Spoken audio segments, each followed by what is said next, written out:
तो वहाँ आपको वही कंदमूल ही खाना पड़ेगा। तो निश्चित रूप से बीमा भारती वो एक ऑप्शन थी, ऑप्शनल थी कि भाई अब इनके सिवा दूसरा कौन है, काहे हेडक ले रहे हैं, वो पैसा खर्च करने के लिए तैयार है। सब कुछ वहाँ भी लड़ाई निर्दलीय वर्सेस जदयू हो गया। तो ये बता रहा है कि बिहार के लोग अब जाति मजहब दुनिया जहान से उठ करके एक मुख्यमंत्री के नेतृत्व में हम लोग चुनाव लड़ेंगे। आज उनके मन में भी संशय जरूर आया होगा, तो संशय भारतीय जनता पार्टी के मन में भी आया होगा। वही सम्राट चौधरी लग रहा होगा उनको नीतीश का जादू जो है वो चला कि नहीं चला, जादू बचेगा कि नहीं बचेगा, 2025 में चलेगा कि नहीं चलेगा, ये सबसे बड़ा सवाल हो गया है। और ये सवाल जानते हुए भारतीय जनता पार्टी उनके लिए काम भी करते हैं, उनके रणनीतियों, उनकी योजनाओं, उनके उत्थान, उनके उद्धार के लिए काम भी करते हैं। तो ऐसी स्थिति में दलित यानी कि 19% वोटर, पनोरमा ग्रुप जो सोचता है वो करता है। नमस्कार, भारत लाइव देख रहे हैं आप। भीतर की बात में आपका एक बार फिर से स्वागत है। देखिए, लोकसभा चुनाव के पहले से ही विधानसभा चुनाव की तैयारी चल रही थी। जो बिसात है वो पहले से बिछने लगी थी कि विधानसभा चुनाव में क्या स्ट्रेटजी अपनाएंगे तो जीत हासिल करेंगे। लेकिन अब आज की बात करें तो आज रुपौली में गिनती थी और रिजल्ट में जो निर्दलीय प्रत्याशी शंकर सिंह ने जीत हासिल कर ली, 6,802 वोटों से वो जीत गए। तो अब जो दो महागठबंधन के तमाम नेता उनको हार मिल गई, बुरी तरीके से हार गए। तो अब आज का जो हमारा मुद्दा है वो इसी पे निर्भर करता है। नीतीश तेजस्वी फाइनली रेस से बाहर, भाजपा की अब विधानसभा में स्ट्रैटेजी चेंज। कैसे देख रहे हैं, क्या कुछ स्ट्रैटेजी होगी भाजपा की? ये तो फिर आप स्पीड पकड़ के आगे बढ़ गई। स्ट्रेटजी तो तब होगी ना जब वर्तमान आपका ठीक ठाक रहेगा। अच्छा। वर्तमान में तो आपने सरेंडर कर दिया नीतीश कुमार के सामने। तो अब नीतीश कुमार के सामने जब सरेंडर कर दिया है, एक धारा पर आप बहना शुरू कर चुके हैं, तो दूसरी धारा में जाने के लिए आपको थोड़ा सा वक्त चाहिए, एक वैक्यूम चाहिए ना, एक गैप चाहिए ना। तो ऐसी स्थिति में निश्चित रूप से एक चिंता का कारण जरूर हुआ है। जहाँ एक तरफ एनडीए के लिए हुआ है, वहीं इंडिया गठबंधन के लिए भी हुआ है। हालांकि एनडीए गठबंधन के लिए ज़्यादा है, क्योंकि आपने देखा होगा कि तेजस्वी यादव बहुत मजबूती से रुपौली का चुनाव नहीं लड़ रहे थे। एक दिन गए, बस एक दिन तो गए ही, अपनी उनकी टीम काम कर रही थी, लेकिन जिस तरह से इंडिया गठबंधन को चाहिए था उस तरह से काम वो नहीं कर रही थी। देख चुके थे कि बड़ी बुरी दुर्गति हुई है, दूसरा दूसरी कोई विकल्प भी नहीं था।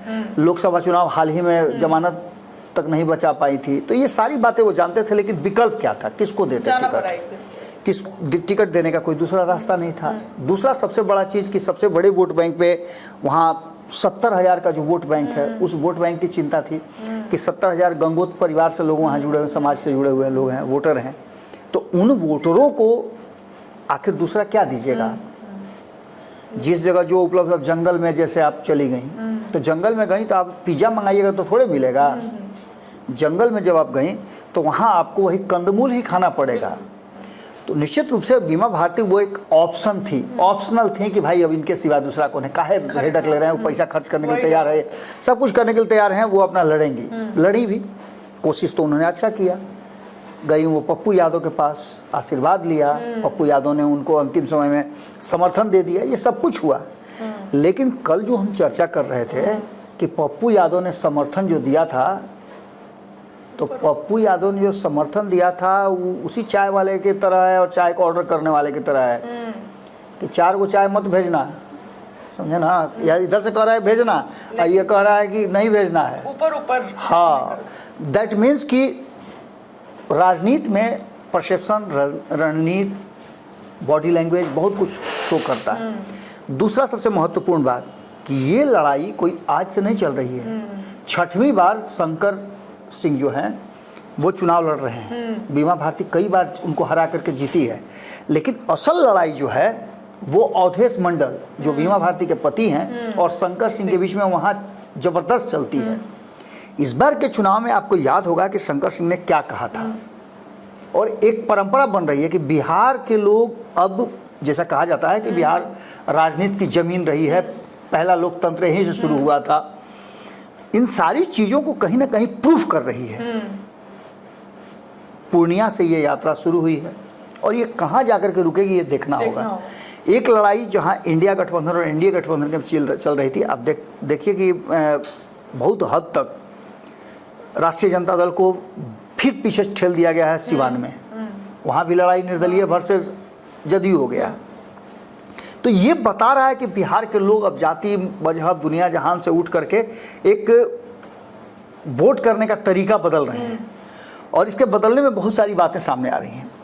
लेकिन जो वर्तमान परिस्थिति बनी है उसमें झटका नीतीश कुमार को और तेजस्वी यादव दोनों को लगा है। दावा दोनों का था, दोनों ने अपने सहयोगी दलों से बिना पूछे बिना किसी इजाज़त के अपने उम्मीदवार खड़े कर दिए थे।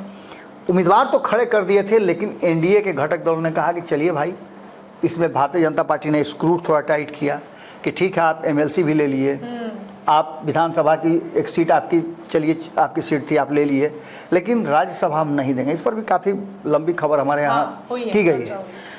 इसके बाद अब जबकि रुपौली का एक सीट, हम बार बार ये बात कह रहे थे कि रुपौली का एक सीट का चुनाव मत देखिए आप, रुपौली सीट के साथ साथ आप लोकसभा चुनाव के बाद जो रिजल्ट हुए हैं उसके बाद 2025 के विधानसभा का चुनाव देखिए। आप उस चुनाव को अगर देखती हैं तो देखना पड़ेगा आपको कि कल तक जो नीतीश कुमार हीरो थे आज जीरो हो गए। कल तक नीतीश कुमार का आंख मूंद करके चिराग पासवान समर्थन कर रहे थे कि यही हमारे नेता होंगे, इन्हीं के हमारे मुख्यमंत्री के नेतृत्व में हम लोग चुनाव लड़ेंगे। आज उनके मन में भी संशय जरूर आया होगा, तो संशय भारतीय जनता पार्टी के मन में भी आया होगा। वही सम्राट चौधरी लग रहा होगा उनको कि हमने पगड़ी उतार के ठीक किया कि गलत किया, ये भी डाउट होगा, निश्चित रूप से डाउट होगा। भारतीय जनता पार्टी के शीर्ष नेतृत्व को लग रहा होगा कि कहीं ऐसा तो नहीं कि हमने कोई गलत कदम तो नहीं उठा दिया दबाव बना करके। भारतीय जनता पार्टी एक लंबे समय से इस लड़ाई में नीतीश कुमार को अलग करके, हमने थोड़ी देर पहले ही एक खबर किया था जिसमें हमने कहा था कि नीतीश कुमार को अब पूरी तरह से उनको अलग करने की, पहले था पहले था कि उनको रिप्लेस करने की, हराने की वगैरह वगैरह की बातें चल रही थी। लेकिन अब जो स्थिति जो बनी है उसमें नीतीश कुमार को पूरी तरह से निपटा करके भारतीय जनता पार्टी चाह रही है कि वो लड़ाई में सीधी आ जाए, और ये बात राष्ट्रीय जनता दल भी चाह रही है। कारण कि राष्ट्रीय जनता दल को लगता है कि नीतीश कुमार जब भी रहेंगे तो भरोसे के लायक नहीं होगा उनकी जीत और हार। नीतीश कुमार वहां रहेंगे तो या तो वो जीत करके इधर आ जाएंगे या उधर चल जाएंगे। लेकिन अगर नीतीश कुमार निपट जाते हैं तो लड़ाई होगी, या तो भारतीय जनता पार्टी जीतेगी या तो हम जीतेंगे। इस बात को लेकर के वो भी आसान्वित है। अब जो वर्तमान परिस्थिति बनी है उसमें भारतीय जनता पार्टी की भले ही सामने से नजर नहीं आती हो, लेकिन एक स्ट्रेटजी थी और वो स्ट्रेटजी लगभग काम कर रही है। नीतीश कुमार की यहाँ हार इस बात की तरफ इशारा करती है, और फिर से एक बार राष्ट्रीय जनता दल का पूरी तरह से फेंका जाना इस बात की तरफ इशारा करता है कि अब जो है बिहार में कुछ विशेष बदलने वाला है, और इस बदलाव के साथ भारतीय जनता पार्टी अपने आप को तैयार करेगी। अब इसमें सबसे बड़ी बात है कि नीतीश का जादू जो है वो चला कि नहीं चला, जादू बचेगा कि नहीं बचेगा, 2025 में चलेगा कि नहीं चलेगा, ये सबसे बड़ा सवाल हो गया है। और ये सवाल जानते हुए भारतीय जनता पार्टी, हो सकता है कि नीतीश कुमार ने फैसला लिया हो, लेकिन ये पूरी तरह से फैसला लग रहा है कि भारतीय जनता पार्टी ने एक स्ट्रेटजी के तहत संजय झा को कार्यकारी अध्यक्ष बनाया है, और उनको बना करके कहीं ना कहीं नीतीश कुमार ने पहला ही टास्क दे करके उनको एक कहीं ना कहीं चक्कर में फेरा में डाल दिया बेचारे को। उनको अभी मौका भी नहीं मिला ठीक से कि कार्यकारी अध्यक्ष का सीट देखें, लोगों से बात करें, तब तक चुनाव आ गया। और इस चुनाव के आने के बाद संजय झा की पहली परीक्षा थी। हालांकि संजय झा ने इस परीक्षा को बहुत बेहतर ढंग से किया। बहुत अच्छा। कारण उसका है कि जो शख्स पिछले चुनाव में मात्र 6,000 से 10,000 के बीच में वोट लेके आता हो, उस पर दाव लगाते हों, और वो कंपटीशन में आता हो, मात्र 8-9 हज़ार वोटों से अंतर रहता हो हार जीत का, कलाधर मंडल की मैं बात कर रहा हूं, तो निश्चित रूप से संजय झा का प्रदर्शन अच्छा होगा, क्योंकि वहां के लोकल जो लोग हैं, वहां के व्यवसायी हों, वहां के नेता हों, सभी से उन्होंने सामंजस्य बिठाने की कोशिश की, आउट ऑफ द बॉक्स जाकर के। जैसे उन्होंने संजीव मिश्रा से बातचीत किया, वहाँ काफ़ी इन्फ्लुएंस करते हैं, जिनकी चर्चा हमने की थी। उन्होंने बैद्यनाथ मेहता से बात किया, काफ़ी वो भी इन्फ्लुएंस करते हैं, उनका भी अच्छा खासा लोकसभा चुनाव में अच्छा खासा वोट लेकर के वो आए थे। तो ऐसी परिस्थिति और स्थिति में एक बात तो साफ है कि संजय झा ने अपनी स्ट्रेटजी तो सही की, लेकिन नीतीश कुमार का ऑरा खत्म हो रहा है। बिहार के लोगों को अब ये समझ में आने लगा है कि नीतीश और तेजस्वी, यानी नीतीश और लालू एक ही बात पर लड़ेंगे। वो कहेंगे 2005 से पहले का कैसा था, 15 साल का शासन कैसा था, तो ये कहेंगे कि आप तो इधर से उधर पलट जाते हैं। हाँ। ये लड़ाई जो है, जिसे नहीं होता है कि दो औरतें लड़ती हैं बिना किसी कारण के, अब बुरा मत मानना औरतों के बारे में कह रहे हैं तो ये परसेप्शन है, कहा जाता है मर्द भी लड़ते हैं, ऐसा नहीं है, लेकिन कहा जाता है कि दो औरतें जब किसी मुद्दे पर आकर के लड़ना शुरू करती हैं तो उनके पास हथियार सबसे पहला क्या होता है ना, कि वो किसी का बाल पकड़ती हैं। बिल्कुल। और बाल ही लड़ाई का सबसे बड़ा अस्त्र शस्त्र वही है। अगर जिसका मजबूती से पकड़ा गया वो गिर गया, आउट हो गया मैच। बिल्कुल दोनों उसी तरह से लड़ते हैं। इसमें ये भी कहा जा सकता है दो सौतन की तरह लड़ते हैं। ये लड़ाई जो है आपको एकदम साफ साफ नजर आ जाएगी कि इसमें कहीं कोई बिहार की जनता नहीं है, कहीं बिहार नहीं है, ये आपसी रंजिश है, आपसी लड़ाई है और ये दोनों लड़ाई लड़ते हैं। अब इस लड़ाई से कहीं ना कहीं बिहार की जनता तंग आ चुकी है। नई पीढ़ी जिसमें 60% से ज़्यादा यूथ है, जिनको इन सब चीज़ों से मतलब नहीं है, जाति से मतलब नहीं है, उनको मतलब है कि उनको रोजगार मिल रहा है कि नहीं, उनको इंटरनेट मिल रहा है कि नहीं, जहां भारत लाइव देखें और दूसरा चैनल तो कोई देखता नहीं है, तो भारत लाइव देखें तो इंटरनेट चाहिए उनको।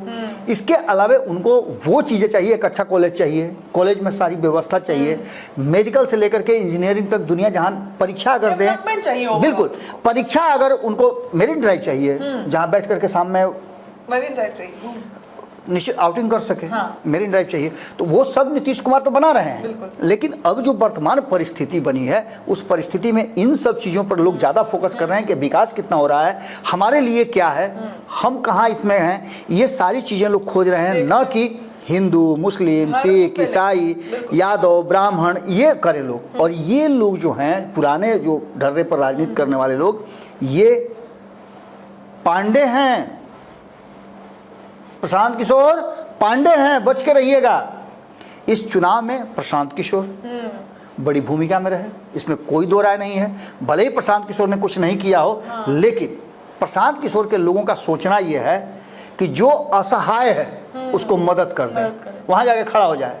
न एनडीए में खड़ा हो सके, एनडीए के साथ खड़ा होंगे तो एक्सपोज हो जाएंगे, इंडिया गठबंधन के साथ खड़ा होंगे तो एक्सपोज हो जाएंगे, भीतर से जो खेल कर ले, लेकिन खड़ा नजर आते हैं वो निर्दलीय के साथ। शंकर सिंह बातें भी आ रही थी कि सपोर्ट किए होंगे। इसके अलावे सवर्ण और दलित ये अपने लिए एक नया परसेप्शन खोज रहे हैं, जिसमें आप चिराग पासवान का चेहरा देखिए, जैसे उनका चेहरा आप देखिएगा ना तो आपको नजर आने लगेगा कि उनके अगल बगल में कौन है। तो अगल बगल में उनके सवर्ण खड़े नजर आ रहे हैं। अशोक चौधरी के साथ भी ये रहा है। अशोक चौधरी भी दलित नेता हैं, उनके सामने अगल बगल में आप खोज के देख लीजिएगा चारों तरफ कौन दायरा बना कर है, तो सवर्ण नजर आएंगे। दलित उनके हैं ही, दलितों के लिए वो सोचते भी हैं, उनके लिए काम भी करते हैं, उनके रणनीतियों, उनकी योजनाओं, उनके उत्थान, उनके उद्धार के लिए काम भी करते हैं। तो ऐसी स्थिति में दलित यानी कि 19% वोटर और सवर्ण 15% वोटर, ये 15 दूनी 30, 31% वोटर जो है उसको एक जगह ले जाके खड़ा कर दीजिए। चलिए हम मान लेते हैं कि नीतीश कुमार 16% वोट लेके आते हैं, लेकिन इस 31% से तो कम है। बिल्कुल। अब आगे दूसरी लड़ाई में आप चलिए, दूसरे खेमे में चल जाइए। हम सिर्फ भारतीय जनता पार्टी एनडीए के दो दलों की बात कर रहे हैं कि एक के पास 30%, 31% वोट है और एक के पास 15-16% वोट है। दूसरे खेमे में इंडिया गठबंधन में एमओआई की बात करने वाली जो राष्ट्रीय जनता दल है, उनके पास लगभग वोटरों की संख्या 33-34% है, जिसमें से कुछ वोटर नीतीश कुमार खींच लेते हैं, कुछ वोटर तेजस्वी यादव से इन्फ्लुएंस हो जाते हैं, कुछ वोटर चिराग पासवान से हो जाते हैं, कुछ जीतन राम मांझी से हो जाते हैं। तो उनके वोट बैंक में भी थोड़ी बहुत सेंधमारी हो जाती है।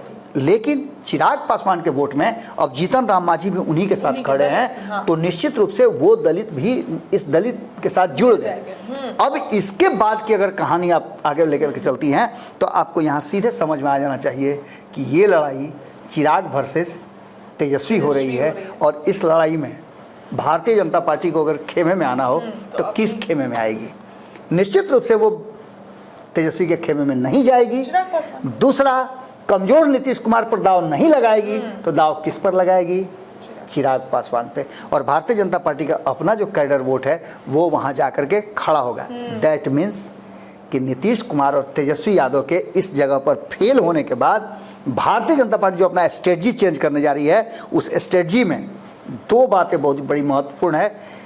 भारतीय जनता पार्टी को ये अगर लग गया है उसका थिंक टैंक ने सोच लिया है कि नीतीश कुमार फेल, फायदा नहीं। तो यहाँ 2024 में जिन 4 राज्यों का चुनाव होने जा रहा है, झारखंड, हरियाणा, जम्मू कश्मीर और महाराष्ट्र, इसके साथ एक बिहार भी नाम लिखा जा सकता है और भारतीय जनता पार्टी इस चुनाव को अपने हिसाब से लड़ सकती है नए स्ट्रेटजी के तहत, या फिर ये भारतीय जनता पार्टी को लगता है कि थोड़ा सा और वक्त दे करके नीतीश कुमार को थोड़ा और डाउन किया जाए, जिससे कि उनको रेस से बाहर ही कर दिया जाए परमानेंट, तो उसके लिए हमको वक्त चाहिए, तो आगे बढ़ सकता है। और जो स्ट्रेटजी बनाई है, जिसकी चर्चा मैं बार बार कर रहा हूं कि नीतीश जो डिमांड कर रहे हैं, जो तेजस्वी डिमांड कर रहे हैं, उन सारे डिमांड को उनके तरफ से नहीं बल्कि भारतीय जनता पार्टी अपनी तरफ से लेकर के अपना उस योजना को बना करके और बिहार को दे दे, जिससे कि बिहार के लोगों का सिंपैथी और उनका वो भी ले सके, साथ दोनों मिल सके। तो ऐसी स्थिति में निश्चित रूप से नीतीश तेजस्वी फाइनली इस बार जो रुपौली चुनाव से रेस से बाहर हुए हैं, तो आगे की रणनीति भारतीय जनता पार्टी अब उस सेक्टर में सोचना शुरू कर चुकी है। तो आपने खुद बाबा से सुना कि क्या कुछ हो सकती है भारतीय जनता पार्टी यानी कि बीजेपी की जो नेक्स्ट स्ट्रैटेजी विधानसभा के लिए। अब इसी तरह की तमाम खबरों के लिए बने रहिए भारत लाइव के साथ। बाजारों का सिलसिला गर्म है। धन्यवाद। पनोरमा ग्रुप, जो सोचता है वो करता है। अगर ये वीडियो पसंद आई और वह बिहार के राजनीति और बिहारियत से सरोकार रखेनी, तो सब्सक्राइब बटन दबा के चैनल के सब्सक्राइब कर ली। ओजे एगो घंटी बा, ओकरा बटन दबा देला से कुल सटीक और मारक खबर रुआ मुफ्त में मिल जाई। अगर रुआ पत्रकारिता के हमनी के नया प्रयोग में सहयोग कर चाहतानी, तो ज्वाइन बटन दबा दी। पेटीएम नंबर नोट कर ली 9386816700। धन्यवाद।